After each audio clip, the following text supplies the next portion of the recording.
இந்த அகரஞ்சேரியில மதியானம் உணவு சாப்பிட்ற வரைக்கும் அடேங்கப்பா உங்களெல்லாம் என்ன சொல்லலாம், நேரா ஏணி ஒன்று இருந்துச்சு ஏற்றி விட்டுடலாம் மோட்சத்துக்கு. ஆண்டவரே இவங்க எல்லாம் தயாராகிறாங்க, நேரா மோட்சத்துக்கு கூப்பிட்டுங்க அப்படின்னு. ஆனா இங்க விட்டு அந்த கேட்டை தாண்டி அந்த பஸ் இல்ல ஆட்டோல ஏறும்போது அந்த ஆட்டோல இருக்கிற பேய், கவர்மெண்ட்ல இருக்கிற பஸ்ல இருக்கிற பேய் எல்லாம் பிடிச்சிக்கும். மறுபடியும் வீட்டுல போய் பழையபடியே தான் இருக்கிறீங்க. அதுவும் அடுத்த மாசம் வரைக்கும் வெயிட் பண்ண வேண்டியதா இருக்குது. இந்த கூடாரத்துல வந்து உட்கார்றது இதுதான் நடக்குது. ஏறக்குறைய நம்ம மந்த நிலையில் தான் வரலாற்று இயேசுவை பார்த்தவர்கள், பின்பற்றியவர்கள், அவருடைய வார்த்தையை கேட்டவர்கள், அற்புதத்தை பார்த்தவர்களால் நடந்து கொண்டார்கள். முழுமையான ஒரு வாழ்வு மாற்றம் அவரிடம் இல்லை. ஆனால் இந்த உயிர்த்த கிறிஸ்து இயேசாண்டவர் உயிர்த்த பிறகு, இந்த உயிர்த்த காட்சி ஆங்காங்கே இயேசு கொடுத்த பிறகு அவர்களிடத்துல ஒரு மகத்தான ஒரு மாற்றம், அதை யாராலுமே தடுக்க முடியல.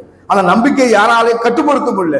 சிறையோ, சங்கிலியோ, வதையோ, துன்பமோ அல்லது சித்திரவதைகளோ எதுவுமே அவர்களை நிறுத்தி வைக்கவே முடியவில்லை. அவருடைய நம்பிக்கையை கட்டுப்படுத்தவே முடியல. பிரைஸ் தி லார்ட், அல்லேலூயா.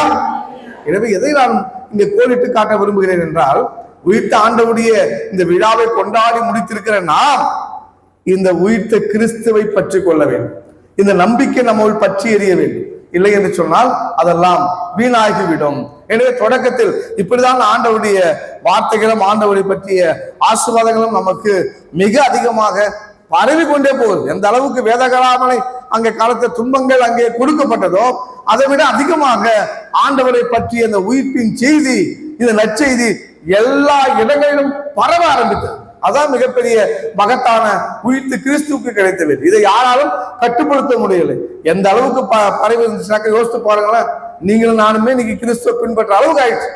அந்த அளவுக்கு இது பரவி இருக்கு. யோசிச்சு பாருங்க, நம்முடைய மனநிலை எப்படிப்பட்டது, நம்முடைய எண்ணங்கள்லாம் எப்படிப்பட்டது, நம்முடைய வாழ்க்கையெல்லாம் எப்படிப்பட்டது, நம்ம எப்படிப்பட்ட செயலை செய்யறோம். நாமும் இந்த கிறிஸ்துவின் மக்களாய் ஆண்டவரால் ஆஸ்வதிக்கப்பட்ட திருமுழுக்கு பெற்றவர்களாக வாழ்கிறோம் என்று சொன்னால், இதுதான் இந்த உயிர்த்து கிறிஸ்து நமக்கு கொடுத்த ஒரு மாபெரும் மாற்றம் என்பதை புரிந்து கொள்ள வேண்டும்.